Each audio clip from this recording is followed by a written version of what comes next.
Hello, Jim and Tech goes back with the Emporia Smart 4. So we've been using this for a while now, so we're going to go through it and show you what it's all about. So basically this is an Android device for the older generation, and it's simple to use. All the cluttered mess you find typically on Android is hidden away. And for example here, if we show you, we go into your all apps here. So this is just to give you an idea. And then if you scroll all the way down here into settings, you'll find all these settings.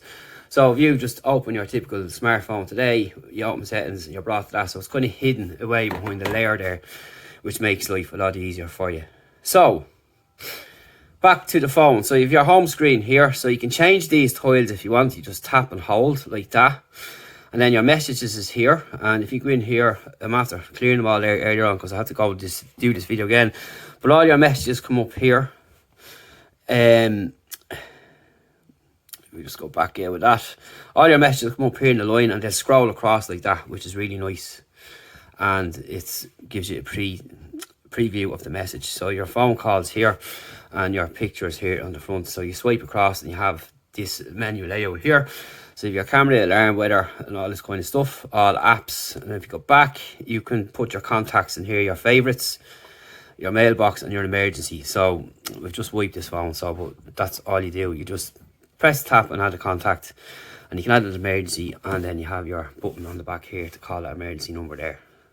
So it is a nice phone to hold as well. It's really nice, and it's light, and it's pretty durable, which is important. So up on top you have a settings button. So you'll have your flashlight, your alarm, Wi-Fi, and more settings. So in here you can go to your Bluetooth, NFC, Wi-Fi, mobile data, airplane mode, location, audio profiles, wallpaper, date and time, all that kind of stuff there. Your Emporia keyboard as well. So in here you can change the letter size and all that kind of stuff there. Your sounds pop up, and you can block offensive words, spell checker, all this kind of stuff is in here, which makes life really easy. So you can just pause that if you want to have a look at what you're going to see. So you go back, so you have your display settings then. So you have 72% at the minute. Night light, adaptive brightness, wallpaper, and dark theme. So dark theme is pretty popular with people these days.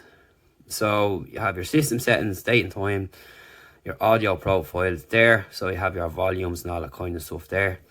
And as you can hear, it's pretty loud, so that's good. And then the usual connectivity points up here. So you have your system settings then, and this is where you'll be brought into your typical Android menu, which is hidden here, not straight face out looking at you like you find on a more modern smartphone. So this phone does give you the internet. It gives you your NFC, it gives you the WhatsApp and all that kind of stuff, whereas their previous devices weren't as smart as these, if you will. But this is just for the more advanced people who want a little bit more in their phone. So in your camera you have all the different settings there. So you have front, video, magnifier, QR scan, and picture size. So in video mode, you have this here, and you have your options, and your video quality is FHD 1920 by 1080, HD, VGA, and CIF. And your camera is just a basic camera. It's not going to win awards, but it'll do the job and does nice pictures, and it'll be fine for the majority of people. Because with this phone you do have a little bit more than you would have previous models of these devices from Emporia. This is giving you a little bit more to build yourself up to a kind of fully fledged smartphone, and it's simplified. So you have your front camera then as well, which will obviously give us the front facing camera here. So it's a pretty basic camera, and that's basically it in there. So overall it's a pretty simple phone to use. I like this idea with the tiles in the front. They're big and they're not too hard to use, and you can change them. Someone was asking before that you couldn't change these in one of the other models. When I did explain to them, you just tap and hold the tile and you can link another app to that instead. It's up to yourself, and that's basically how it works. So your battery level up on top there as well, which is a 55%, which is also on the screen. And that's basically it. Simple to do, everything is simple to use, all laid out nice and simply, and that's how it's done. So that's it. It's great for calls. Everything else, your music, it's all fine. You have a decent speaker on it as well. Again, it's robust, and that's really it. So what I'm going to do is just leave you now and have a look at the pictures that I took, pictures and videos I took with this camera, so you'll have some sort of idea if you want to take pictures, and if you're feeling ready enough to move on to a bit more advanced phone than Emporia are targeting the market with. This is for, as I said, people who feel a bit more comfortable with a smarter device, but keeping it simple at the same time. So we'll leave you with the videos and pictures after the break, and thanks for watching. And any questions, of course, feel free to drop a comment below, and anything else you may have, don't be afraid to ask on YouTube or on our social media channels. Thanks for watching.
Sample, of course, as you can see. This is a sample of the rear facing camera at the best setting on the device.